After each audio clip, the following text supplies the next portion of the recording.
are you ready for story time?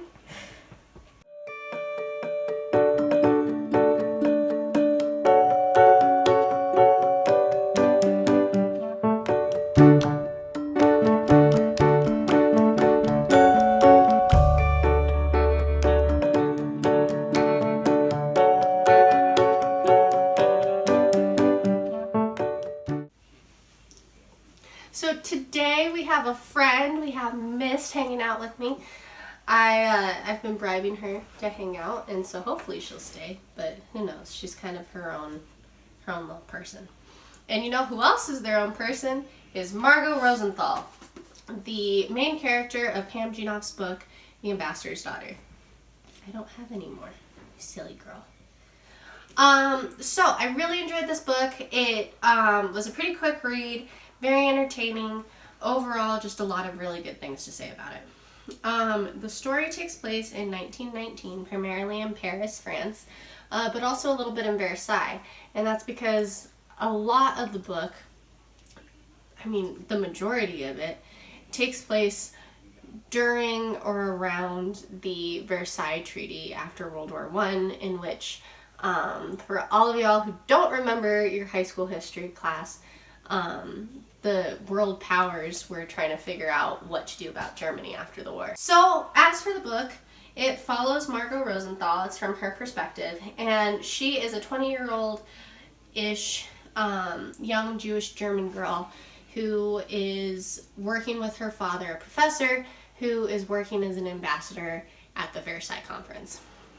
So, along the way, we meet Stefan, her fiance, wink.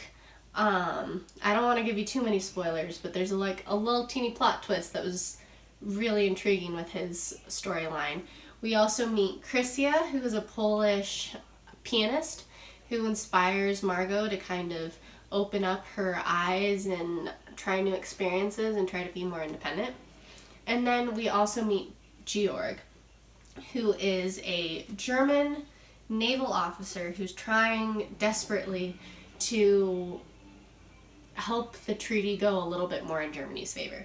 So, with all those main characters in place, I just want to say that I really loved the characterization. I thought they were all very well developed, and I really liked the way that they interacted with each other. I think the relationships between the characters were really interesting, and just overall really well done by Genoff. I think in some of my previous videos I should have done a little bit more as far as quotes go, so I've been trying to pick out a few that stood out to me as I read them. And the very first one that stuck out to me, kind of continuing with my trend of emotional quotes, is when Krysia is speaking with Margot, and Margot's just feeling very conflicted. You know, it's your typical romantic drama where girl is supposed to be with one boy, but then she kind of discovers that she loves a different boy. And she doesn't know how to feel, and she feels very confused and conflicted, and like she's letting everybody down, and that she shouldn't feel this way. And she's apologetic for feeling too. And Krysia says, emotion is human, and it's good for us. It shows that we cared.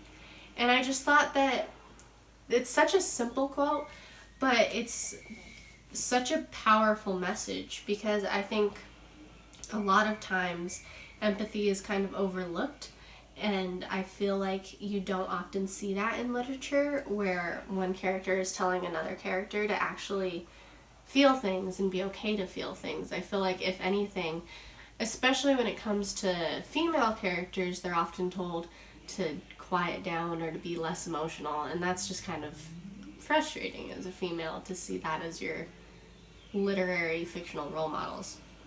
Another quote that I really liked was a little bit later in the book. And again, Krysia and Margot are talking, and Krysia is seeing that Margot just really needs more independence. Kind of throughout the book, she's just very restless. She wants more from life. She wants to actually use the education that her father has so graciously allowed her to receive, which is actually really cool too. We see the first election where Germany's women were able to vote for the first time, and it's kind of a point of contention between Margot's father and her uncle. Her uncle being a little bit more conservative and saying that women shouldn't be able to vote, and her father actually saying that his proudest day would be the day that she does. And so she kind of struggles with this expectation from her family to do kind of the traditional thing, but also with this expectation and leeway to be more independent. And so because she's dealing with this inner conflict, she's talking to Chrissy again. And Chrissy tells her it can be helpful to step out of one's own world, even for a bit, to gain some perspective.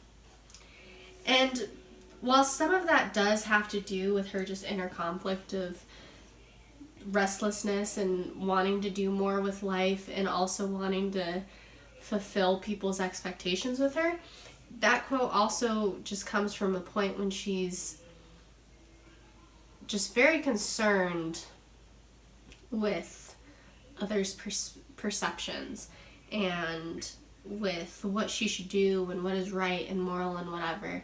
And again, I think it's such a simple quote, but it's so powerful because we often do forget to step outside of our situation and to think of it from another's perspective. So it's just really refreshing to see characters interact in such a way and give advice like that. My last quote is coming from Margot this time. So this book is told from first person, so it's not actually like a quote where she's talking to someone. It's more kind of her inner dialogue. And again, it's relating to what is right in terms of expectations. And kind of throughout the book too, because she's struggling so much with society's expectations of her and her expectations of herself and what she wants out of life,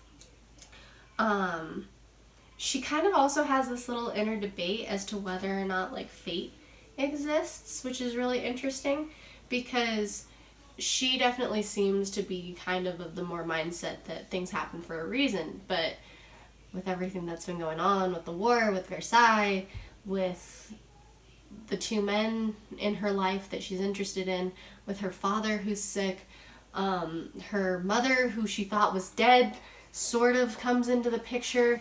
Not to reveal too much, I'll leave it there. So she just has so much on her mind, and she's just really kind of doubting everything. And I just really liked how she asks herself, what is it about ourselves that makes us believe we can change great events with our thoughts and deeds?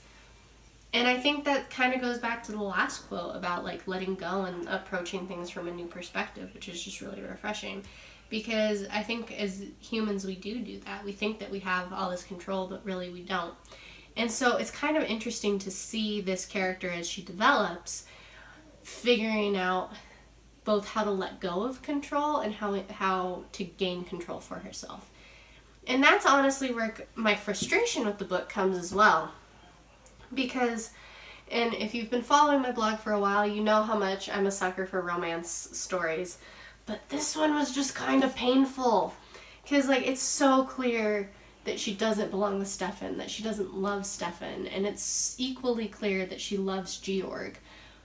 It's not quite as clear if she should be with him or not, but that inner conflict just went on for so long that I was kind of tired of it. And I was like, oh my gosh, girl, just like pick one or move on or something. And I know that that's really hard and that's not super realistic, but it was just kind of frustrating to read that for so long. So it was kind of nice to see how at the end of the book she does choose herself first and she does choose her own independence. But man alive, the lead up to that was just a little bit painful. Despite all that, I thought the plot was really well written. I thought the characters were really well written, and I just really enjoyed the book overall because it was very entertaining. And I like a good historical drama, so this was definitely something worth checking out, especially if you have any interest in World War I or kind of any of those topics, like romance and what's what. There's also a little bit of espionage in there too, so if you're kind of into the James Bond whole thing, there's something for you as well. And so, yeah, I think this is just a book that has a little bit of something for everyone. That's all I have for that book. My next book is Not Our Kind. So we're moving from World War I to World War II. Just barely started it. I'm kind of surprised just because both of these main heroines are Jewish, which I think is kind of interesting because I haven't read a ton of books where that's the case. And just considering the historical context that both of these books fall in, I thought it was kind of an unexpected surprise. And I'm liking the book so far, not very far into it, but I will have my thoughts on it for you next week, and I look forward to seeing you then. So thank you so much, and see you later.